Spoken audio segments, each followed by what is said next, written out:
নমস্কার সকল দর্শক বন্ধুদের, welcome back to my channel. আশা করি তোমরা খুব ভালো আছো, আমিও খুব ভালো আছি। তো বন্ধুরা, আজকে একটা মিনি ব্লগ নিয়ে চলে এসেছি তোমাদের সামনে। প্রথমবার মিনি ব্লগ দিচ্ছি আমি।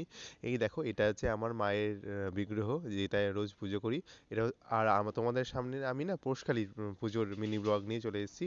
আর এটা হচ্ছে ও বাড়ির মা কালী, বড় মা কালী, মানে কাকিমাদের বাড়ির। তো তোমরা মায়ের রাঙা চরণ দর্শন করো। এটা পৌষ মাসের পৌষকালীর পুজোর দিনের ভিডিও। মন দিয়ে দেখো, তোমরা মায়ের কাছে তোমরা আশীর্বাদ চাও, মা তোমাদের মঙ্গল করুক। এখান থেকে চলে গেলাম হচ্ছে আমাদের পাড়ার যে পৌষকালী পুজোটা হয়েছিল বলখালা মাঠের কাছে, সেটার লাইটিং। এটা এখানে আগে অনেক বড় করে পুজো হতো, এখন ছোট করে হয়, জানি না কেন। আর এই দেখো মায়ের প্যান্ডেল এটা। আর এখানে শ্যামাকালী পূজিত হচ্ছেন। তো এই দেখো শ্যামাকালী, শ্যামা মা, কি সুন্দর মায়ের বিগ্রহ, কি সুন্দর মুখটা, মায়ের মিষ্টি মুখ। তোমরা ভালো করে দেখো, এত সুন্দর লাগছে যে তোমাদের প্রাণ জুড়িয়ে যাবে, চোখ জুড়িয়ে যাবে। তো তোমরা মাকে দর্শন করো। এখান থেকে চলে গেলাম রাস্তা দিয়ে। যেতে যেতে দেখি কি যে হচ্ছে, দেখো কত লাইটিং। কালী পুজো মানে তো লাইটিং এর খেলা, আলোর খেলা, তোমরা তো সবাই জানোই। তো গোটা রাস্তাটা এরকম লাইটিং দিয়ে গান বাজতে বাজতে বাজছে, এবং গানের তো শব্দ দিতে পারবো না, কপিরাইট চলে আসবে। আর এখানে তারপরে চলে গেলাম এখান থেকে আশ্রমে। এটা আশ্রমের গেট।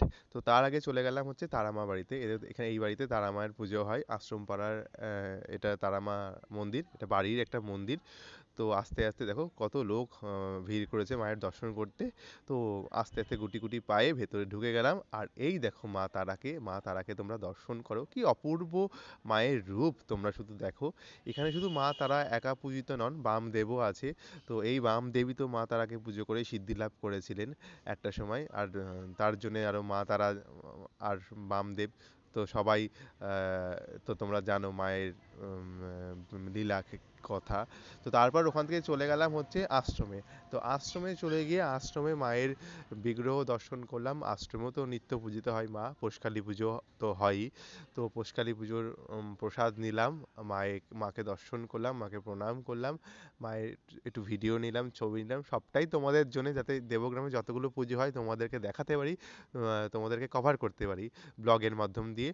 তো এখান থেকে চলে গেলাম হচ্ছে আমাদের নতুন বাস স্ট্যান্ডে। এই এই দেখো, এই বাস স্ট্যান্ডে চলে এসেছি। এই বাস স্ট্যান্ডে আগে বিশাল করে বড় করে পুজো হতো, এখন না কি কেন জানি না, কয়েক বছর ধরে ছোট ছোট করে পুজো হচ্ছে। আগে এখানে মেলাও হতো, জানো। তো এখান থেকে চলে গেলাম তারপর হচ্ছে দেবগ্রাম পুলিশ ফাঁড়িতে। এই পুলিশ ফাঁড়ির মা কিন্তু ভীষণ জাগ্রত। গত বছর এই মায়ের রং করতে গিয়ে না, কালো রং করতে গিয়ে মা আকাশি নীল হয়ে গেছিলো অটোমেটিক। তো সেটা ফেসবুকে, ইউটিউবে সব ভাইরাল হয়েছিল অনেক।